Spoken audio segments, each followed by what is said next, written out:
It's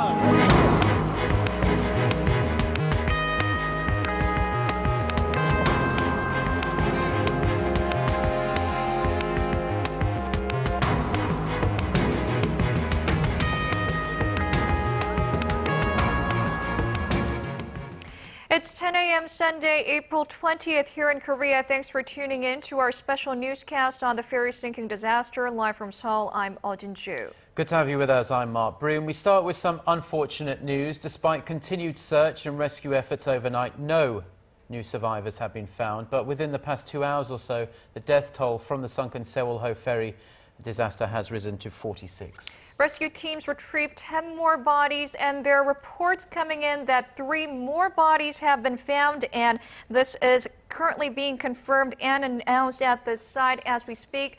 But unfortunately, it looks like we can expect the death toll to increase even more in the coming hours and days. For the latest on this, we have our Yulian on the line from the Pengmok-hang Harbor. Lian, fill us in.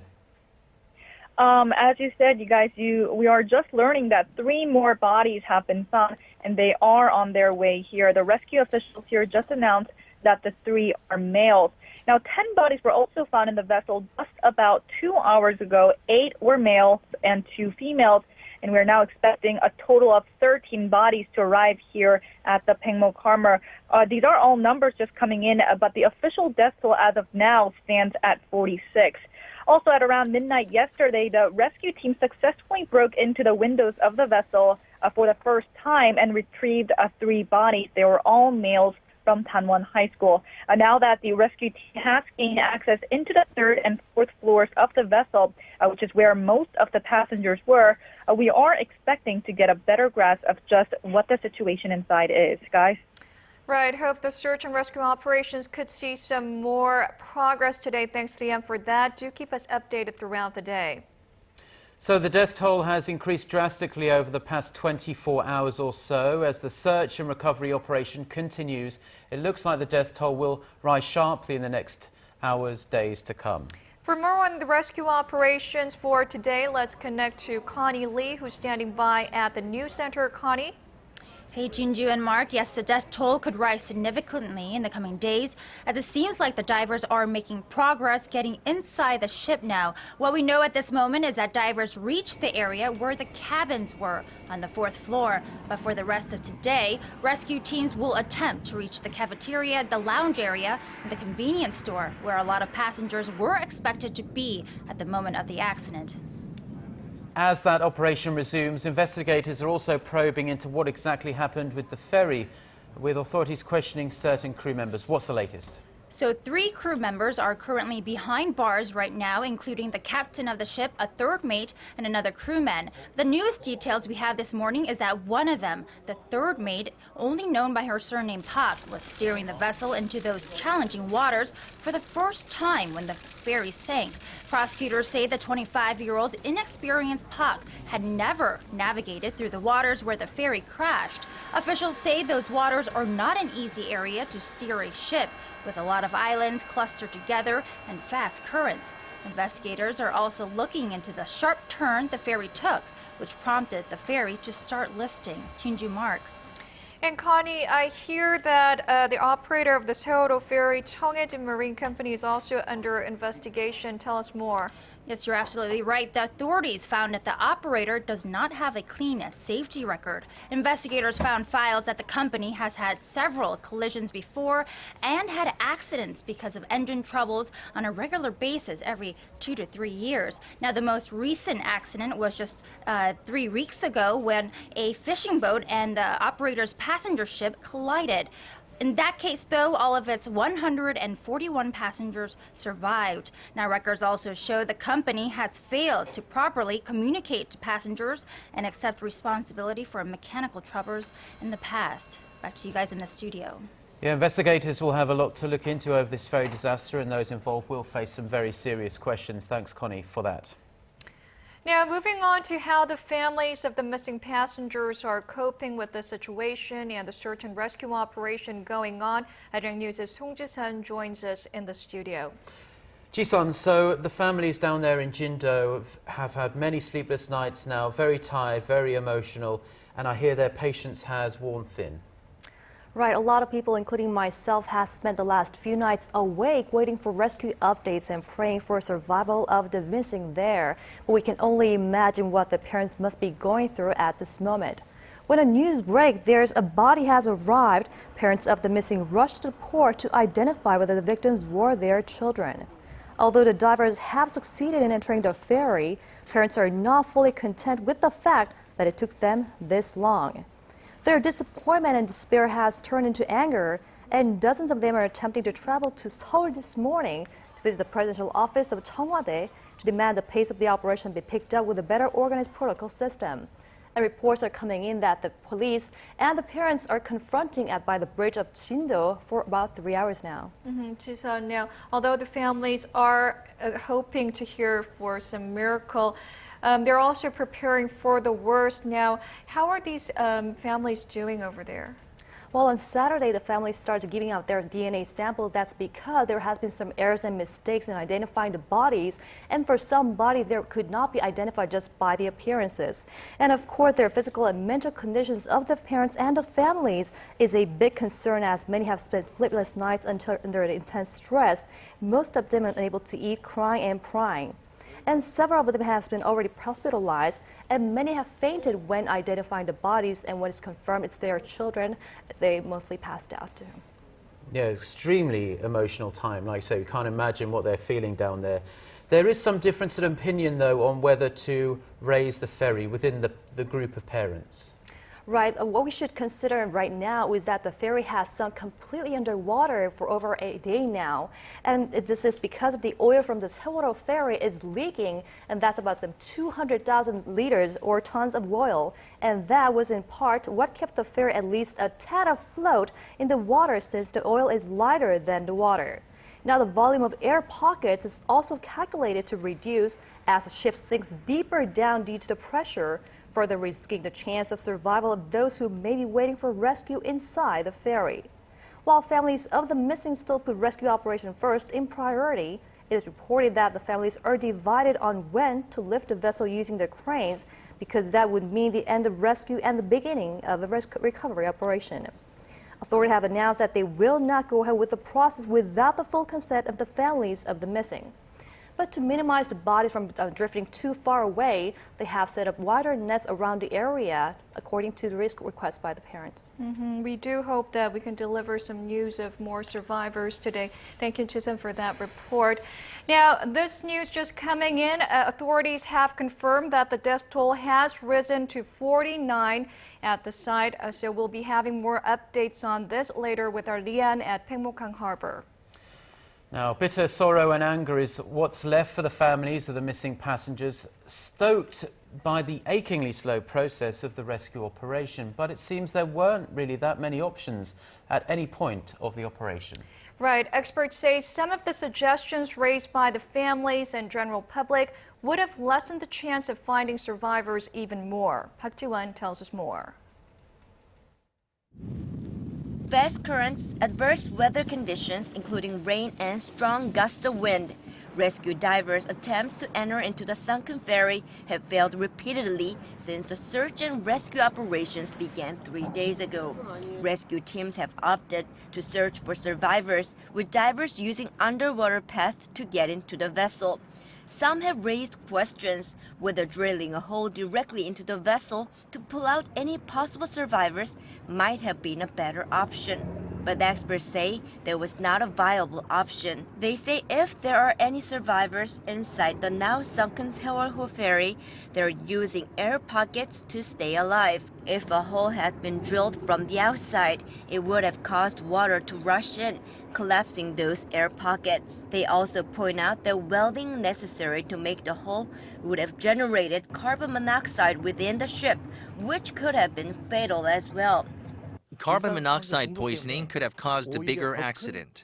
It's extremely rare to execute rescue operations by drilling a hole into a ship. To help search divers in the area, some have proposed setting up large commercial ships, such as oil tankers, nearby to block rapid tidal currents. But experts say this is also not an option because the direction of tides change 4 times a day, meaning deploying just 1 or 2 wouldn't help. At least 3 ships need to be deployed to safely surround the sunken ship to prevent currents, which would take at least 6 months. Then what about lifting the ship by cranes? Refloating the ship, experts say, will take at least a few weeks, which would be far too late for any survivors if there are any on board. Park Ji-won, ARIRANG News. Once the survivors or bodies of the victims are recovered from the site, they're sent to local hospitals, and one that is receiving the most is the Mokpo Hanguk Hospital in Korea's southern Jeollanam-do province. Yes, we have our Lee Seung-jae down there for us. Seung-jae, what's the latest there? Now, of course, things are very tense over here at the Mokpo Hanguk Hospital as we're finding out that more and more bodies are being recovered at the scene. We're trying to figure out if any of the passengers are set to arrive at this hospital. Now, of course, it is very difficult to find out which bodies will go to which hospital at the moment, but everyone is rushing to see if any ambulances that stop by are any of the passengers from the Sewol ferry. So certainly a very tense moment here at the hospital. And Seung-jae, how about the survivors that are being taken care of there? What are the hospitals doing there to help them out? Now, there's very limited access to the survivors of the accident right at this moment right now. But earlier this morning, I was able to see many of the family members of the survivors rush to the hospital just to be with their survivors once again. And of course, from what I understand, a lot of the reporters were able to bump into some of these survivors who came out for some air. But everyone is being careful and not asking any questions at the moment. And currently, from what I understand, there's also a father of a missing student currently at the hospital as well. So very emotional, very tense here at the Mokpo Hanguk Hospital. If there's more updates, I'll be back with more. Back to you. Okay, thanks, Seung-jae. It seems like a long shot now, but let's hope for some good news for those people waiting down there at Mokpo Hospital. Now, as search and rescue hinges on diving operations, the Coast Guard and the Navy aren't the only ones plunging themselves into the choppy, cold waters. A large number of private rescue divers have volunteered their service to find a lifeline to survivors. Kim Min-ji reports on their efforts. Inside this vessel, rescue divers are setting up plans to enter rough waters at the scene of the accident in search of survivors. These divers are part of a private rescue team that has volunteered their time to help out. The conditions are much more favorable compared to yesterday. There won't be major difficulties in diving today. These private rescue divers are experienced in such matters, being involved in operations like the Korean warship Cheonan crisis 4 years ago. Although they haven't found any survivors on the Sewol ferry yet, they haven't given up hope. We could recover bodies after air was pumped into the vessel. They were visible to us. However, the harsh conditions at sea are hampering their attempts. If I stretch my hand out, I can barely see my fingertips. If we're over 7 meters underwater, we can't see anything ahead of us. It's completely dark. With hope diminishing in the nation of finding any survivors, these private rescue teams are doing what they can to encourage the victims' families, to show them that everything that can be done is being done to save their loved ones. Kim Min-ji, ARIRANG News. Korean government authorities have admitted that private divers are more capable in rescue operations. A growing chorus of criticism is blaming the government for not cooperating enough with private divers at the very beginning of the search. Our Hwang Ji-ae has the details. The divers who successfully pumped air into the sunken Sewol ferry and entered the second deck to search for survivors were neither Navy nor Coast Guard divers. They were divers working for private companies. Currently, hundreds of private divers are helping out in the rescue operations. And the Coast Guard admits that these divers are better. We have to say that divers from private companies are more able to search the ship underwater and also in rescue operations. The other advantage they have is the quality of their equipment. Private divers are using remote-controlled submersibles and other high-tech gear that allows them to communicate and breathe at the same time. This equipment, experts say, is far more developed than used by the Navy. Families awaiting news on their missing loved ones are demanding to know why private divers have not actively been taking part in each and every stage of the search and rescue operation. They point to what they say is a lack of cooperation between the Navy and the Coast Guard and the private divers from the very beginning of the search. Hwang Ji-hye, ARIRANG News. Now, the entire nation is united to share, if not all, the grief of the families who are desperate for more information about their missing loved ones. Right, some 5,000 volunteers from more than 240 private and religious groups are at the site with the family members, offering necessities and encouragement. Our Kim Ji-yeon has the story. As days pass by, families who long for their loved ones are growing wary. In times of crisis like these, a warm meal and a helping hand are a great help. Volunteers from various relief organizations came to Jinjoo Island, where the sunken ferry is located and where family members are gathered to find more about their missing family members. A lot of families came rushing to site when they heard about the ferry incident. So we're trying to provide necessities while they wait to hear news of their loved ones. The health of the families is deteriorating as time goes by, as rescue operations are further being delayed. Medicine and medical supplies are running short. We'll provide medicine and medical supplies until the crisis recedes. We're planning to have a fundraiser so that we can keep renewing the supplies.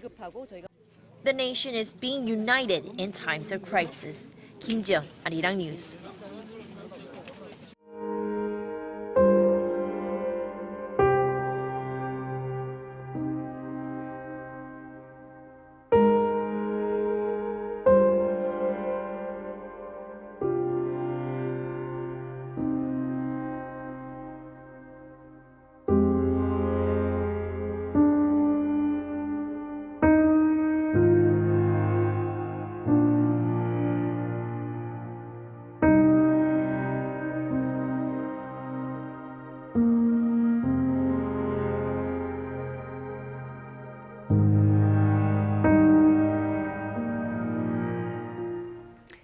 We turn now to our Connie Kim, who is standing by at Korea University Ansan Hospital, where the most number of the high school students injured in the accident are being treated.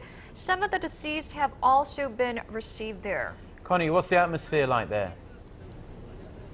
Hi, Jinjoo. I'm standing in front of Korea University Ansan Hospital, and where this is a place where six of the deceased patients Six of the deceased bodies have arrived here, and we don't know when they'll be borne out, but currently 5 bodies have undergone the same process as of 10 a.m. local time, and I must say the atmosphere here is absolutely devastating, with cries and sorrows filling the Ansan city.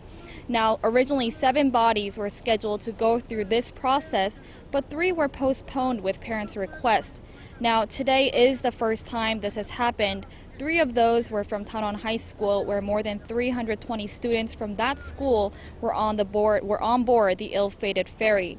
Inside the funeral hall in this hospital, I did spot some few people looking unstable and some visibly trembling with shock and emotion. But it's relatively calm with few visitors, but another stream of friends and relatives are expected to come here later in the afternoon. Following breaking news that an additional 3 more have been found in the waters of Jinjoo Island, we're not sure yet whether they'll be transported here, but I'll keep you updated. Now, the students must be going through hell having to say their goodbyes to their friends and classmates. And what about the survivors? They're receiving medical treatment. We hear that many survivors are showing symptoms of severe depression and anxiety. Right. The hospital is definitely working around the clock to help survivors recover, and especially with high school students here who have suffered traumatizing accidents. Now, in order to continuously check students' mental stability, doctors and therapists are holding one-on-one counseling sessions throughout the day. And with more than half of the students very unwell, the hospital has restricted contact to students besides their family members. 7 of them are known to be suffering from extreme depression. The hospital has currently strengthened securities, deploying security guards to protect these students from getting exposed to media. Now, there is a press briefing scheduled for today, but as it gets confirmed, we'll be bringing you the latest updates. Thank you, Connie. Let's hope the media respects the hospital and the students' wishes and just lets them grieve in peace. Now, a candlelight vigil took place for the second straight night in the city of Ansan on Saturday, where the 325 students who were on the ferry went to school. Son Jung-in reports. The laughter and lively spirit that once filled this area has been replaced with silence and sorrow. A candlelight rally hosted by Tanwon High School took place at Hwarang Park in Ansan on Saturday, where people united in one thought, hopes of finding the survivors safe and sound. The event was scheduled to start at 8 p.m., but mourners arrived even earlier than expected, with more people joining the rally as the time went by. It followed a similar event Friday at Tanwon High School, with students and parents sending condolences to the victims and praying for the safe return of the missing. Meanwhile, the news of their candlelight spread, with people from cities all over the nation passing on their thoughts and prayers through other vigils. Over in Busan, Buddhist monks held a candlelight vigil ahead of the opening of the Lotus Lantern Festival in Yongdusan Park. Most spring festivals, which were due kick off in April and May, have been cancelled or postponed out of respect for the victims of the sunken vessel. Everyone in Korea continues to hold out hope for any sign of good news, for any sign that more survivors will be found. Son Jung-in, ARIRANG News. Now, as officials continue their investigation into what caused the capsize of the Sewol Ho, a similar incident that occurred in Japan 5 years ago has come to light. Experts say similarities in the two ships could help solve the case. Hwang Seung-hee reports. The capsizing of Japanese ferry Ariake is gaining attention more than 4 years after the incident due to its similarities with Korea's Sewol Ho ferry. The 7,000-ton vessel was stranded near Japan's Mie Prefecture on November 13, 2009, after a strong current slammed into the ship's left, forcing 2,400 tons worth of cargo to shift to one side. The vessel lost its restoring force and, as a result, capsized. Fortunately, the ship was carried to the nearest shore by tide, and all 29 passengers and crew members on board were safely rescued. The Ariake and Korea's Sewol Ho ferry resemble each other in many ways. The Ariake was operated by Marue Ferry, the company that sold the Sewol Ho ferry to Korea. The two ships were also built by the same builder, the Japanese ship 1 year after the Sewol Ho ferry was completed in 1995. The two weighed almost the same and traveled at similar speeds. Experts say the ships are nearly identical in capacity and operation methods, and the lead-up to their capsizing is much the same. The similarities are fueling hope of clues into what caused the Sewol Ho ferry to list and sink. Hwang Seung-hee, ARIRANG News.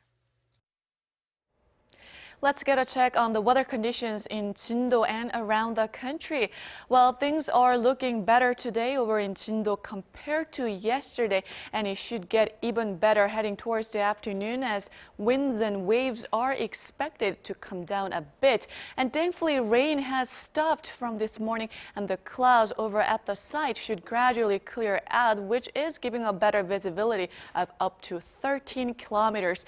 And this is when the calmest tidal currents occur today, and flow speed should decrease during these times. Next is coming up at 12:09 and 5:55 p.m. So hopefully these indicated times provide better opportunities for rescue and search operations. And as for the rest of the country, it looks like the nation will have a tad warmer afternoon highs compared to yesterday under mostly to partly sunny skies. Well, that's all for now, and I'll be back with more updates afternoon.